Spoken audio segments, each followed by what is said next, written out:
حضرت صدیق اکبر رضی اللہ تعالیٰ عنہ کی جو عظمتیں ہیں نا، شانیں، میں نے رات بھی کہا تھا کہ شروع کہاں سے کریں، بات کا آغاز کہاں سے کریں، یعنی کون سا پہلو ہے جس کو شروع کریں؟ ان کی سچائی، ان کی سخاوت، ان کی مسکینوں کی خدمت، ان کا غریبوں کے ساتھ پیار. لیکن جب ہم ساری چیزوں کو اچھی طریقے سے پڑھ لیتے ہیں تو یوں لگتے ہیں کہ انہوں نے اپنا نا سارا کچھ گوندا اپنے آپ کو سمیٹا، اور گوندا کس چیز میں؟ عشق رسول میں، اور باندھ لیا اپنے آپ کو حضور کی محبت کے سائے میں. حضرت عمر فاروق رضی اللہ تعالیٰ عنہ کے جو کارنامے نا کتابوں میں بہت زیادہ لکھے ہوئے ہیں. حضرت عمر رضی اللہ تعالیٰ عنہ نے 24 لاکھ مربع میل تک اسلامی سلطنت کو پہنچایا. حضرت عمر نے قانون بنائے. حضرت عمر رضی اللہ تعالیٰ عنہ نے مختلف قاعدے، ضابطے، اصول وضع کیے. حضرت عمر نے چھوٹے بچوں کے وظیفے لگائے، فوجیوں کی تنخواہیں لگائیں، اساتذہ کی تنخواہیں لگائیں، پولیس کا، فوج کا محکمہ قائم کیا. حضرت عمر نے بڑی اصطلاحات کی. انہوں نے قیام کیا، سمجھ لیں یونیورسٹیاں، ادارے، مدارس، ساری سوچیں حضرت عمر کی ہیں. تو ان کا ذکر بھی زیادہ ہوتا ہے. اس کی ایک وجہ یہ ہے کہ حضرت عمر فاروق رضی اللہ تعالیٰ عنہ کو نا جو خلافت ملی نا مضبوط ہو کے، تو وہ مضبوط کر کے دی حضرت صدیق اکبر. آپ کو کوئی چیز صحیح مل جائے نا، صحیح، تو پھر سفر کرنا آسان ہو جاتا ہے. یعنی حضرت ابوبکر صدیق کے زمانے میں وہ لوگوں نے سار اٹھا لیا، حضور کا وصال ظاہر ہوا تو کچھ نے کہا زکوٰۃ نہیں دیں گے، فرمایا تمہیں دینی پڑے گی، اور نہیں دو گے تو ہم تمہارے خلاف جہاد کریں گے. حضور کے وصال ظاہری سے پہلے ایک شخص نے، مسلمہ کذاب نے، دعویٰ نبوت کر دیا تھا معاذ، اس کا بھی سار کچلنا تھا، وہ بھی سار حضرت ابوبکر نے کچل دیا. ساری چیزیں جہاں جہاں کوئی سار اٹھاتا تھا وہ انہوں نے کچل دی. ماحول، بنیاد اور بیس مضبوط کر کے انہوں نے حضرت عمر کو دی. اور جناب عمر کو بڑی ساری نصیحتیں فرمائیں، بڑی ساری نصیحتیں. اپنے پتر بھی تھے ان کے، دے سکتے تھے. میں کئی دفعہ سوچتا ہوں، آپ یقین کریں ان لوگوں کی صداقتوں پہ رشک آتا ہے. ہم کوئی نہ کوئی بہانہ بنا کے نہ تو چیزیں اپنے گھر لے ہی آتے ہیں، کوئی نہ کوئی تسلی اپنے آپ کو دے کے نہ تو چیزیں گھر آئی جاتی ہیں. حضرت صدیق اکبر رضی اللہ تعالیٰ عنہ، وہ جو بظاہر بڑی گہری دوستیاں ہوتی ہیں نا، آنا جانا ہوتا ہے، وہ تو جو ظاہری معاملات ہوتے ہیں دوستیوں کے، وہ تو لوگوں نے دیکھے ہی نہیں. حضرت عمر تو خود کہتے ہیں میرا ساری زندگی مقابلہ رہا نیکیوں میں آگے جانے میں. حضرت ابو بکر سے ساری زندگی مقابلہ رہا. کئی موقع پہ ڈانٹا حضرت ابو بکر صدیق نے. وہ ان کے اندر جو گہرائی تھی ایک دوسرے کے لیے، وہ تو اپنی جگہ موجود تھی. گہرا اخوت کا رشتہ، آپس میں بھائی چارے کا، وہ طے تھا. لیکن وہ جو ہمارا طریقہ ہے نا، آنا جانا، تحفے دینا، لینا دینا، یہ تو بازار معاملہ ہی کوئی نہیں تھا.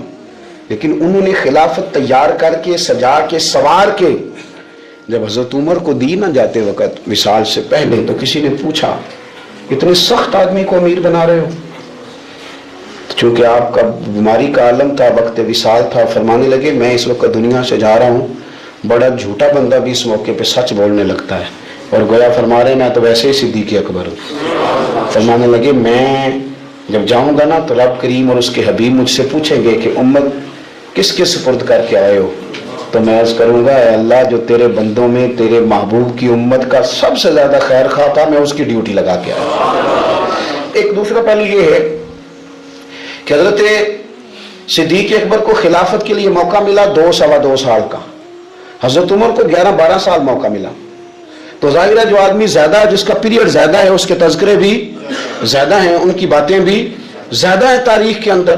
اب بہت سارے لوگ نا جگہ جگہ حضرت عمر کا تذکرہ پڑھتے ہیں، کرتے ہیں، کرنا بھی چاہیے. حضرت عمر کی باتیں تو بندے کو ویسے ہی جوان کر دیتی، وہ تو حوصلوں کو بلند کرتی. لیکن جو بات میں اب عرض کرنے جا رہا ہوں اس پر آپ نے غور کرنا ہے. حضرت عمر نے بڑی خدمات سر انجام دی، اور ہمیں وہ روایتیں بھی ملتی ہیں کہ 950 سال حضرت جبریل جناب عمر کی شان بیان کریں تو شان ختم نہیں ہوتی. اتنا بڑا آدمی، اتنا بڑا آدمی. اب حضور جانتے ہیں نا کہ قیامت تک عمر کا ذکر ہوگا، عمر کی لوگ تعریفیں کریں گے، عمر کے بنائے ہوئے قوانین پر عمل ہوگا، عمر کے تذکرے ہوں گے.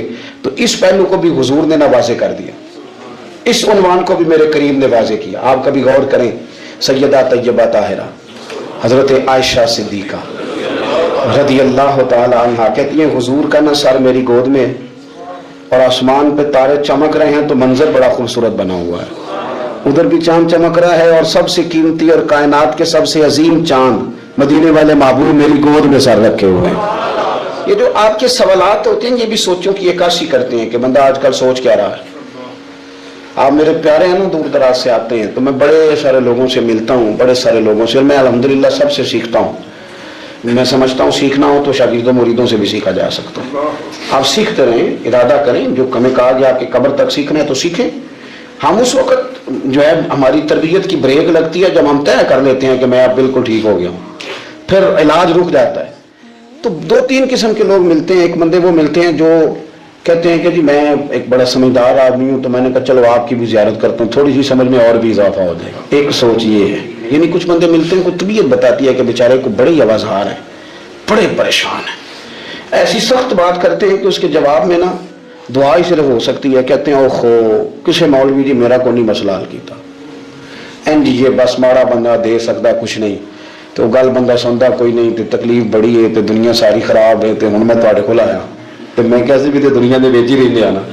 تو آپ تھوڑا سا میٹھا بنیں، آپ اپنے لفظوں میں چاشنی. اور اگر آپ مجھے آ کے یہ کہیں گے کہ آپ ہی سب سے ٹھیک ہیں، یا کسی اور کو جا کے کہیں گے کہ تو صرف ٹھیک ہے باقی لوگ ٹھیک نہیں، تو یہ بات اس لیے غلط ہے کہ یہ میرے نبی پاک کی امت ہے. اس امت میں یہ نہیں ہو سکتا کہ ایک دو تین بندے ٹھیک ہیں. کنتم خیر امت، اس امت کو اللہ نے بہترین امت کہا. اس میں زیادہ لوگ ٹھیک ہیں، کم نہیں. کتنے لوگ ٹھیک ہیں؟ اب اگر آپ کہیں گے نا جی میں کئی جگہوں پہ گیا ہوں تو وہاں مجھے موقع نہیں میسر آ سکا، میری تسلی نہیں ہو سکی، میں زیادہ بیٹھ نہیں سکا، تو آپ کے ذہن کی مثبت پن کی یہ چیز عکاسی کرے گی. آپ کسی اور کے لیے بھی خیر کا جملہ استعمال کریں تو ہمارے لیے بھی کریں، اس میں ذرا زیادہ بہتری ہے، امت کا بھلا ہے. پھر شخصیات نہیں پروان چڑھتی، پھر نظریات پروان چڑھتے. تو سوال جو ہوتا ہے نا، سوال وہ عکاسی کرتا ہے کہ بندے کی سوچ کیا ہے.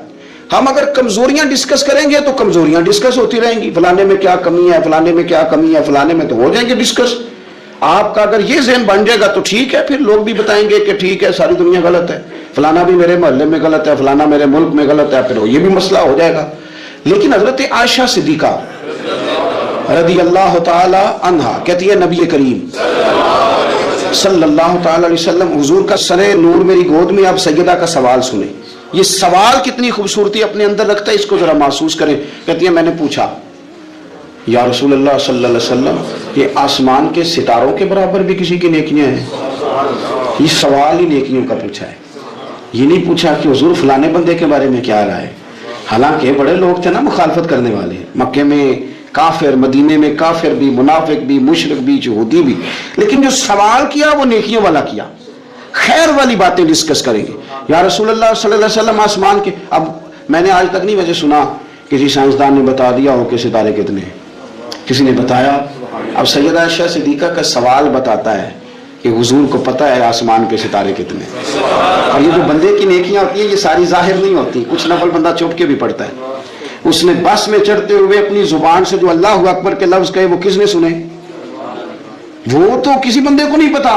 لیکن سیدہ عائشہ صدیقہ کا یہ پوچھنا کہ یا رسول اللہ آسمان کے ستاروں کے برابر کس کی نیکیاں ہیں، حضرت عائشہ کا عقیدہ واضح ہو گیا کہ یہ بھی ان کا عقیدہ ہے کہ حضور کو یہ بھی پتہ ہے کہ آسمان پہ ستارے کتنے ہیں، اور اس بندے کا بھی پتہ ہے جس کی نیکیاں آسمان کے ستاروں کے برابر. یہ نظریہ ہے، یہ سوچ ہے، یہ فکر ہے، یہ عقیدہ ہے. اور کوئی غیب تم سے نہاں ہو بھلا جب خدا ہی نہ چھپا رہا، تم پر کروڑوں درود و سلام. اب سیدہ جو سوال پوچھ رہی تھی نا تو اس کے پیچھے بھی ایک لاجک تھی، اس کے پیچھے بھی ایک کہانی تھی. گھر کے اندر آپ ویسے کبھی بات کریں نا اپنے خاندان کی، قبیلے کی، تو گھر کے اندر جو کہ دو پارٹیاں ہوتی ہیں، ایک میاں صاحب اور دوسری جو ہوم منسٹری جن کا تعلق ہوتا ہے، بڑا درجہ ہوتا ہے. تو آپ نے ویسے کبھی پیار سے اپنے ابا جی کی بات کریں نا تو وہ خاتون خانہ بھی ایک بات والد کی سناتی ہے. اس کو مقابلہ نہیں سمجھنا چاہیے، اس کو محبت سمجھنا چاہیے. وہ کہتی ہے کہ ہمارے گھر میں یوں ہوتا تھا میرے ابا جی، تو یہ ایک حسن ہے، یہ پیار ہے، یہ محبت کی علامت ہے، کہنے دینا چاہیے. اور بچی کا دل ہوتا ہے کہ کوئی تعریف کرے اس کے والدین کی، تو کوئی حرج والی بات نہیں، ہم نہیں پسند کرتے ہمارے بزرگوں کی تعریف کرے، تو خیر ڈھونڈیں، بات کر دیں. اس چیز سے ویسے بھی ذرا گھر میں امن زیادہ قائم ہوگا. اب حضرت عائشہ صدیقہ نے جو سوال پوچھا تو وہی لاجک تھی، اس کے پیچھے بھی وہی فلسفہ تھا. ان کا خیال تھا کہ حضور نہ میرے ابا جی کی بات کریں گے. پوچھتی ہے یا رسول اللہ صلی اللہ علیہ وسلم آسمان کے تاروں کے برابر بھی کسی کی نیکیاں ہیں؟ تو کریم بھی تو بڑا جانتے ہیں نا، حضور کو بھی پتہ ہے نا عائشہ کن کے بارے میں پوچھنا چاہتی ہیں. حضور نے مسکرا کے فرمایا ہے نا نیکیاں. تو حضرت عائشہ کہتی ہے میری طبیعت کھل گئی. کہ ابھی ذکر ہوگا میرے والد کا اور بات بڑی دور جائے گی اور میں بڑی راضی ہوں گی. بیٹی کا تو دل کرتا ہے نا ایک بار کوئی تعریف کرے اس کے والد کی تو کہتی ہے ایک دفعہ اور کرو, پھر کہو وہ کیا کہہ رہے تھے آپ, بچوں کو بھی بتاؤ. یہ ذوق ہوتا ہے نا, بیٹیاں وفادار بڑی ہوتی. حضرت عائشہ صدیقہ رضی اللہ تعالیٰ عنہ کھتی میں کھل گئی, یا رسول اللہ واقعی کسی کی نیکیاں آسمان کے ستارے, کس کی؟ فوراً ان کا خیال تھا حضور سیدنا صدیق اکبر کا ذکر کریں گے تو حضور مسکرائے, فرمایا عائشہ آسمان کے ستاروں کے برابر نیکیاں میرے عمر کی ہیں. عمر فاروق کی نیکیاں ہیں آسمان کے ستاروں کے برابر. اب وہ جو ذہن میں سوال چھپا ہوا تھا وہ زبان پہ آ گیا, جو پس منظر میں تھا وہ زبان فوراً بولی کہ یا رسول اللہ صلی اللہ علیہ وسلم اگر آسمان کے ستاروں کے برابر عمر کی نیکیاں ہیں تو ابوبکر صدیق کا کیا حال ہے, میرے والد کی بھی تو بات کرے نا. تو اب حضور مسکرائے, یعنی اس بات کو سمجھ گئے کہ عائشہ کہاں لانا چاہتی تھی, پتہ تو پہلے تھا. اب رسول کریم علیہ السلام نے فرمایا عائشہ آسمان کے ستاروں کے برابر نیکیاں ہیں میرے عمر کی, لیکن ابو بکر کی زندگی کی ایک نیکی عمر کی ساری نیکیوں سے بڑھ کر. اللہ کرے آپ سمجھیں, ابو بکر کی تم کرو نا ان کے 12 سالوں کی خلافت کا ذکر کھول کے کرو, تم جناب عمر کے قوانین کی بات کرو تو کھول کے کرو. تم کہو کہ حضرت عمر نے انقلاب برپا کیا تو بالکل کیا. تم کہو کہ سیدنا فاروق اعظم رضی اللہ تعالیٰ عنہ نے دنیا کو امن کا, سکون کا, غیرت کا, جہاد کا, شوق کا پیغام دیا تو بالکل دیا. لیکن میں یہ ذہن میں رکھ لینا کہ عمر کی ساری زندگی کی نیکیاں ایک طرف اور صدیق اکبر کی ایک نیکی ایک طرف. ایک نیکی وہ شارحین نے باتیں کی ہیں, وہ کہتے ہیں یہ جو حضور نے نیکی کی بات کی ہے تو یہ غار ثور والی نیکی ہے. غار ثور والی وہ جو 3 دن اور 3 راتیں جناب صدیق اکبر کو موقع ملا نا بٹھا کے اپنے محبوب کو اپنے پہلو میں, جو لوگ کچھ نہیں کرتے وہ بھی کمال ہی کرتے ہیں. یہ جو موقع حضرت ابو بکر صدیق رضی اللہ تعالیٰ عنہ, ایک غیرت مند مسلمان, ایک باوقار اور ایک بڑی شخصیت کا نام حضرت ابو درداء رضی اللہ تعالیٰ عنہ. فرماتے ہیں امام ابو نعیم نے اس کو لکھا ہے, فرماتے ہیں حضور صلی اللہ علیہ وسلم نے ایک دن مجھے بلا کے فرمایا ابو درداء تمہیں کیا ہو گیا ہے, یا رسول اللہ حکم کریں. فرمایا آج تم گلی سے گزر رہے تھے اور میرے صدیق کے آگے آگے چل رہے تھے, ابو بکر کے آگے آگے چلتے ہو. پھر حضور فرمانے لگے نہ کسی پہ سورج طلوع ہوا نہ غروب ہوا جو میرے ابو بکر سے افضل ہو, نہ حضرت مولا علی جیسی ہستی, مولا کائنات حضرت علی المرتضیٰ. کسی نے پوچھا آپ نے جناب صدیق اکبر ہی کو خلیفہ کیوں بنایا, آپ نے کیوں خلیفہ بنایا, انہی ہی کو کیوں بنایا بتائیے. تو مولا کائنات کا جواب ہے نا, فہم کے, شعور کے, عقل کے, فراست کے اور فلسفے کے عین مطابق باب مدینہ العلم فرمانے لگے. حضور نے نا جناب صدیق اکبر کو مسلح دیا تھا, تو جن کو نبی پاک نے ہمارا امام بنایا تو ہم نے پھر انہیں اپنی دنیا کا بھی امام بنا لیا, پھر ہم نے ساری امامتی ان کے حوالے کر دی. حضور نے جو انہیں مسلح دیا تھا نبی کریم نے, اور حضور نے پتہ کیا فرمایا وقت وصال, فرمایا لوگوں ابو بکر سے کہو لوگوں کو نماز پڑھائے. کسی نے مشورہ دیا کہ بڑے نرم دل والے ہیں, آپ کے خالی مسلح پہ کیسے کھڑے ہوں گے. تو نبی کریم علیہ السلام نے فرمایا نماز تو ابو بکر ہی پڑھائیں گے, نہ اللہ نہ اس کے رسول اور نہ مومن ہی گوارا کریں گے کہ میرے مسلح پہ کوئی اور کھڑا ہو. میں بات چونکہ ختم کرنے کا وقت آ گیا, صرف ایک پہلو پہ آپ کی توجہ دلانی ہے, اور جو میں نے شروع کی بات اسی پہ ہوں. امام غزالی رحمۃ اللہ علیہ حدیث لائے ہیں, نبی پاک صلی اللہ علیہ وسلم نے فرمایا کہ ابو بکر نہ کوئی کثرت صوم و صلات کی وجہ سے تم پہ فضیلت نہیں رکھتے, ایسا نہیں کہ وہ نفل دوسروں سے زیادہ پڑھتے ہیں, وہ نفلی روزے زیادہ رکھتے ہیں. حضور فرماتے ہیں کہ ابو بکر کے دل میں ایک ایسی بات ہے, ان کے دل میں ایک ایسی بات ہے جس کی وجہ سے یہ دوسروں پہ فضیلت لے گئے. اصل معاملہ یہ ہے کہ آپ کا خلوص کس طرح کا ہے, للہیت کتنی ہے, اندر تقویٰ کتنا ہے. آپ خود محسوس کر لیں کہ ہم نہ بے لوث کتنے ہیں, لالچ سے کتنے دور ہیں, ہماری طبیعت کے اندر اللہ تبارک و تعالیٰ نے عاجزی کتنی رکھی ہے, انکسار کتنا ہے. اگر یہ جذبات موجود ہیں تو پھر تھوڑی نیکیوں پہ بھی اللہ تعالیٰ زیادہ اجر عطا فرماتا ہے. اور اگر ہمارا سارا کچھ ہی دنیاوی مقاصد کے اندر لپٹا ہوا ہے تو پھر بہت سارے لوگ ہیں جو خیر کا کام کر کے بھی دنیا دار ہی رہتے ہیں. اگر مقاصد دنیاوی ہیں تو بہت سارے لوگ ہیں جو دینی کہلا کے بھی دنیا دار ہی رہتے ہیں, کیونکہ مقاصد کچھ اور ہیں. دل پر توجہ دینا, دل کا خیال رکھنا. مرحوم اعظم چشتی نے کہا تھا کہ کوئے سرکار میں ہوگا کہیں مصروف طواف, دل اگر سینے میں ہوتا تو دھڑکتا ہو. اور اعلیٰ حضرت بریلوی نے فرمایا کہ دل وہ دل ہے جو تیری یاد سے معمور رہا، اور سر وہ سر ہے جو تیرے قدموں پہ قربان گیا۔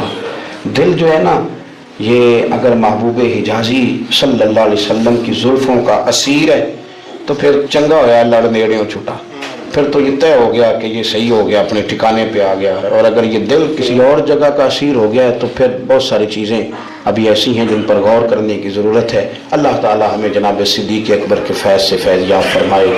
آخر دعوانا ان الحمد۔